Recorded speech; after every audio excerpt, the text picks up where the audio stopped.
Hey guys, it's Anime OGsan, and it's time for my preview for the spring 2024 season. Of course, there are a lot of really big continuations coming out, like the Hashira training art for Kimetsu no Yaiba, the third season of Tensura. It's been about 2.5 years.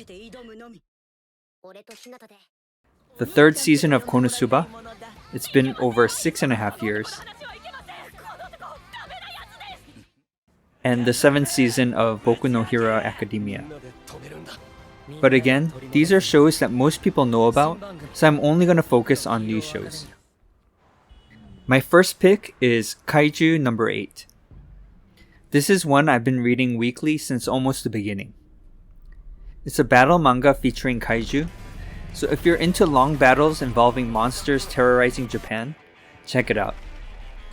The world is one where kaiju are a constant threat, and the Anti-Kaiju Defense Force is a branch of the military dedicated to fighting them.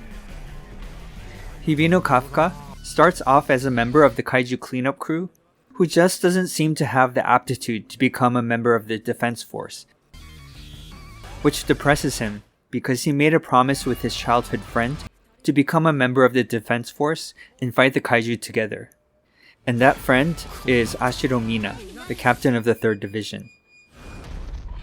One day, a small kaiju gets into his mouth, and Kafka gains the ability to turn into a kaiju. This is something that has never happened before, so he struggles to keep it a secret while finally becoming a member of the defense force.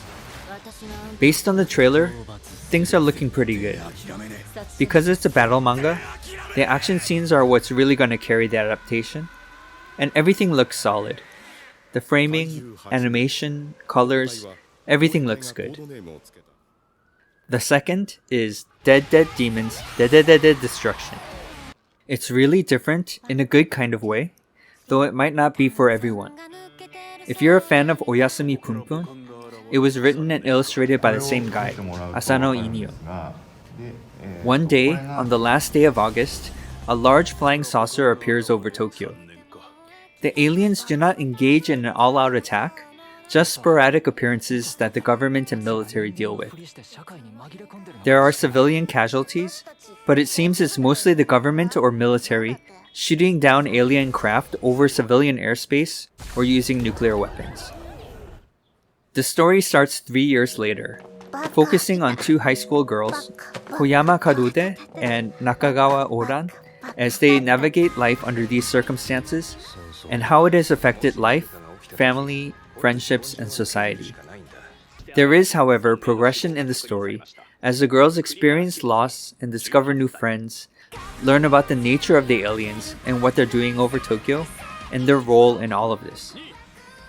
The conversations in Dead Demon are crazy because the characters are straight up weird, although there's a good reason for it.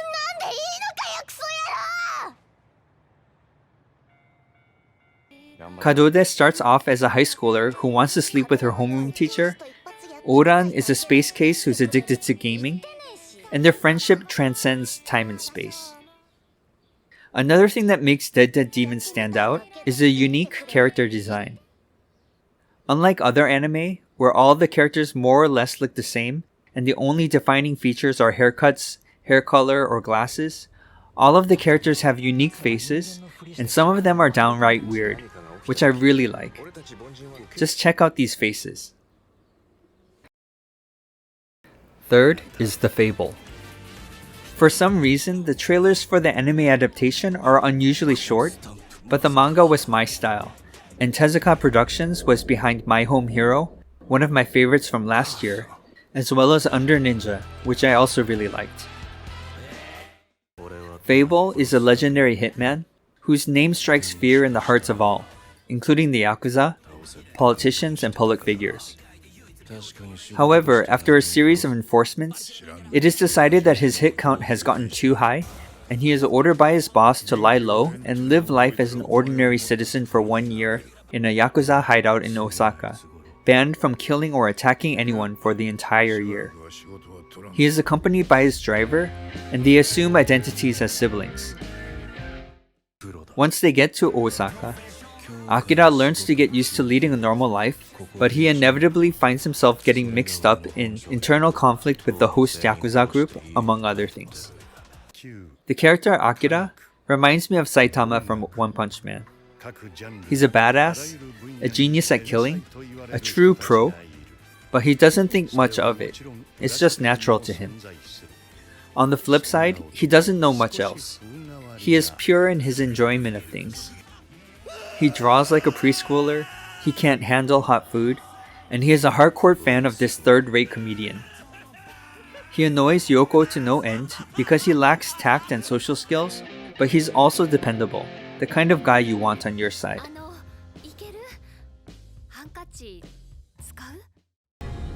Next, I just realized Sandland is coming out as a series. This was Toriyama Akira's last short series, and was released as a movie in Japan last year. The first 6 episodes of this new series are based on the movie, and will premiere with episode 7, introducing a new arc, very soon, March 20th, on Hulu and Disney+. After a global holocaust has destroyed most of the world except the desert, water has become a precious resource, which is controlled by a most generous king. In order to escape his tyranny, the human sheriff Rao enlists the help of the Prince of Demons, Beelzebub, and his assistant Thief, and they set off in search of the Phantom Lake in the south. They face bandits and criminals and the king's army, and discover secrets about Rao's past and the mystery of the king's water source. The story reminds me a lot of the early volumes of Dragon Ball, with Beelzebub as Son Goku and the king's army as the Red Ribbon Army. It's nice to think that towards the end of his career, Toriyama came back to the original formula. Next up is Viral Hit, or Kenka Dokugaku. It's based on the Korean webtoon Ssaum Dokhak, the third work written by Park Tae-jun, who wrote Lookism. It's being released on Fuji TV, but I'm not sure if it will be available for viewing for Western audiences, unless you're familiar with more illegitimate means. Yoo Ho-bin is a scrawny high school student who has nothing going for him.